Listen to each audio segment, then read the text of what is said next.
Hello everyone, welcome back to Craftness channel. तो this channel is all about art and craft ideas, लिपन art, Mandla art या फिर और कोई भी आर्ट फॉर्म आप सीखना चाहते हैं तो हमारे साथ ज़रूर जुड़िए। आर्ट एंड क्राफ्ट से रिलेटेड कोई भी चीज़ जानना चाहते हो तो हमारे चैनल को सब्सक्राइब ज़रूर कर लीजिए और बेल आइकन दबाना मत भूलिए ताकि जब भी कोई नया वीडियो अपलोड हो या फिर कोई नई इन्फॉर्मेशन आए तो सबसे पहले नोटिफिकेशन आपको मिले। तो जैसे कि आप जानते हैं कि ये जगन्नाथ जी लिपन आर्ट की फॉर्म ने हमने बनाया है। तो मैंने ऐसे ही ऑर्डर्स पे बहुत सारे जगन्नाथ जी बनाए थे। तो ये जो आज मैं बनाने जा रही हूँ, जो जगन्नाथ जी का आर्ट फॉर्म जो हम कंप्लीट करने जा रहे हैं, ये दरअसल मैंने ऐसे ही बनाया था, इसे किसी के ऑर्डर पे नहीं बनाया था। तो आज मैं आपको एक स्टोरी बताना चाहती हूँ जो कि ऐसे ही मुझे लगा कि आप लोगों के साथ शेयर करना चाहिए। तो ये जो जगन्नाथ जी का आर्ट फॉर्म है, ये मैंने लिपन आर्ट के जो क्ले वर्क है उसे कंप्लीट कर लिया था और इसको कलरिंग भी इसमें कंप्लीट हो गया था। फिर उसको मैंने ऐसे ही रख दिया था, मुझे उस दिन काम करने का मन नहीं कर रहा था और कुछ दूसरे काम भी थे। तो मैंने सोचा कि ये तो मेरा कोई अभी डिस्पैच करने वाला ऑर्डर नहीं है, तो इसे मैं कल आराम से कर लूँगी, ऐसे कह के मैंने इसे रख दिया था। तभी अचानक रात के 9 बजे मेरी दीदी का कॉल आता है कि हम लोग कल सुबह आ रहे हैं, क्योंकि वो लोग पूरी दर्शन करने के लिए जा रहे थे, क्योंकि उनका 25th एनिवर्सरी था। तो जैसे कि आप सब जानते हैं कि हम भुवनेश्वर में रहते हैं, तो ये पूरी जाने के रास्ते में ही पड़ता है।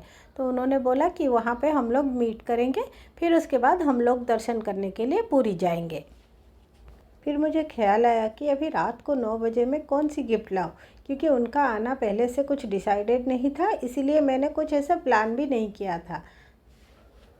फिर जाकर अचानक से मेरी नज़र पड़ी इस आर्ट फॉर्म पे, जो कि जगन्नाथ जी का आर्ट फॉर्म है और वो इनकम्प्लीट पड़ा था। तो मैंने सोचा कि वो लोग 25th एनिवर्सरी में दर्शन करने के लिए पूरी जा रहे हैं, जगन्नाथ जी के दर्शन के लिए ही जा रहे हैं, तो इससे अच्छी तो कोई गिफ्ट हो ही नहीं सकती। फिर मैंने जल्दी जल्दी से डिनर कंप्लीट किया और बैठ गई इसे कंप्लीट करने के लिए। तो जैसे कि आप लोग जानते हैं कि मिरर वर्क हो या फिर क्ले वर्क हो, ये बहुत टाइम टेकिंग है और पेशेंस का काम है। ये धीरे धीरे ही करना पड़ता है, क्योंकि हमें साइज और डिज़ाइन के अकॉर्डिंग प्लान करके धीरे धीरे उसको सेट करना पड़ता है। जैसे कि आप लोग देखते हैं कि मिरर वर्क जो भी हम लोग करते हैं वो ऑलमोस्ट 2 to 3 मिनट्स में या फिर 5 मिनट्स में कंप्लीट हो जाता है। लेकिन जो लोग लिपन आर्ट पे काम कर रहे हैं उन्हें पता है कि जितना आसान दिखता है उतना आसान है नहीं। तो मैंने जाके इमीडिएटली अपना मिरर जो कलेक्शन था उसमें चेक किया कि कौन से मिरर ज़्यादा क्वांटिटी में है, क्योंकि ये एक 20 इंच का राउंड MDF है और इस पे राउंड में जो भी मिरर्स लगेंगे वो ज़्यादा क्वांटिटी में लगेंगे। तो इसीलिए अभी रात को तो मैं कहीं जा नहीं सकती, तो इसीलिए मैंने सोचा कि जो भी मिरर्स ज़्यादा क्वांटिटी में अवेलेबल है मैं उसी को अरेंज करके इसको फाइनलाइज़ करूँगी और इसे कंप्लीट करूँगी।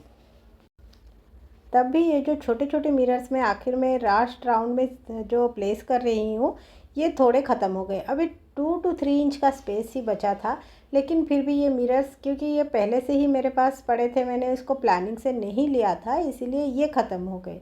तो फिर मेरा काम फिर भी करते करते आधा ही रह गया।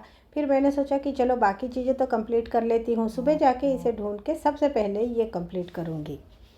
तो ये सारा मिरर वर्क कंप्लीट करते करते मुझे रात के लगभग 1:30 से 2 बज गए थे। फिर भी मैंने सोचा कि सुबह तो टाइम मिलेगा नहीं और वो लोग भी 2-3 घंटे के लिए ही आ रहे थे, तो इसीलिए जो भी हो मुझे रात को ही इसे कंप्लीट करना होगा और उसके बाद मैं सोने जाऊंगी। इसी तरह जैसे हम लोग एग्ज़ाम के टाइम पे कोर्स कंप्लीट करते हैं ना, ऐसे ही हड़बड़ी पे मैंने ये वर्क कंप्लीट किया है। फिर भी ये जो लास्ट राउंड के छोटे छोटे मिरर्स है, ये आखिर में 2-3 इंच ही बचे थे और मेरे मिरर्स ख़त्म हो गए।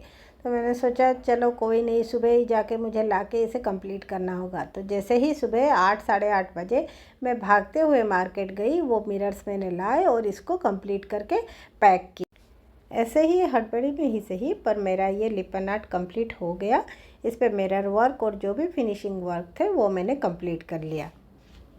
अगले दिन मेरी एक फ्रेंड है जो कि होम बेकर है, उसको भी मैंने रात में ही ऑर्डर दिया था और केक और ये गिफ्ट लेके मैं अपने मम्मी पापा के घर गई, जहाँ पे वो लोग भी आने वाले थे और साथ हम लोग मिलके लंच करने के बाद वो लोग पूरी जाने वाले थे। तो जैसे ही मैंने ये मेरे दीदी और जीजू को गिफ्ट किया, उनको बिल्कुल भी एक्सपेक्टेशन नहीं था कि ऐसा कुछ गिफ्ट करूँगी।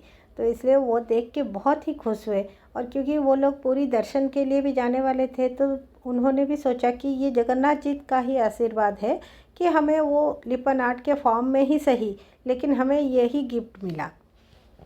तो ऐसे ही अगले दिन हमने साथ मिल के लंच किया, केक कटिंग भी की और ये छोटे सेलिब्रेशन भी हो गया। तो फिर उसके बाद वो लोग दोपहर में ही पुरी के लिए निकल गए और जगन्नाथ जी के दर्शन करके वो लोग भी बहुत खुशी से लौटे। कभी कभी कुछ चीज़ें होती है जो कि कुछ स्पेशल लोगों के लिए ही बनी होती है, पर हमें अंदाज़ा नहीं होता कि ये किसके लिए हम बना रहे हैं। ये जो लिपन आर्ट है इसके साथ भी ऐसा ही हुआ। ऑल्दो मैंने जगन्नाथ जी का डिज़ाइन बना लिया था, पर मुझे पता नहीं था कि मैं ये उन्हें गिफ्ट करूँगी, पर ऐसे ही अचानक मौका आ गया और ये उनको गिफ्ट भी कर दिया मैंने। तो ऐसे ही कुछ चीज़ें हो जाती है जो कि हमारे समझ से परे होती है। तो आप इस वर्क को देख के मुझे बताइए आपको ये वर्क कैसा लगा, और अगर आप चाहते हैं लिपन आर्ट सीखना या फिर डॉट मंडला आर्ट सीखना तो मुझे कांटेक्ट ज़रूर करिए, कमेंट करिए। मैं समर में कोर्स भी करती हूँ, तो ये समर में अगर आप सीखना चाहते हैं कि 7 to 10 डेज़ का कोर्स रहेगा। अगर आप समर्स को यूटिलाइज़ करके इसमें सीखना चाहते हैं डॉट मंडला आर्ट या फिर लिपन आर्ट, तो मुझे कमेंट करके ज़रूर बताइए। मैं आपको अपने वीडियोस में अपलोड करके बताऊंगी कि कौन से क्लासेस कब होने वाले हैं, डिटेल्स में शेयर करूंगी। अगले वीडियो में हम डॉट मंडला आर्ट के बारे में कुछ जानेंगे और कुछ नया सीखेंगे, तो चैनल को ज़रूर फॉलो करते रहिए। अब तक इतना सारा प्यार देने के लिए भी हमारे वीडियो को बहुत बहुत थैंक यू। आगे भी ऐसे हमारे साथ जुड़े रहिए और फॉलो करते रहिए। Thank you, bye bye.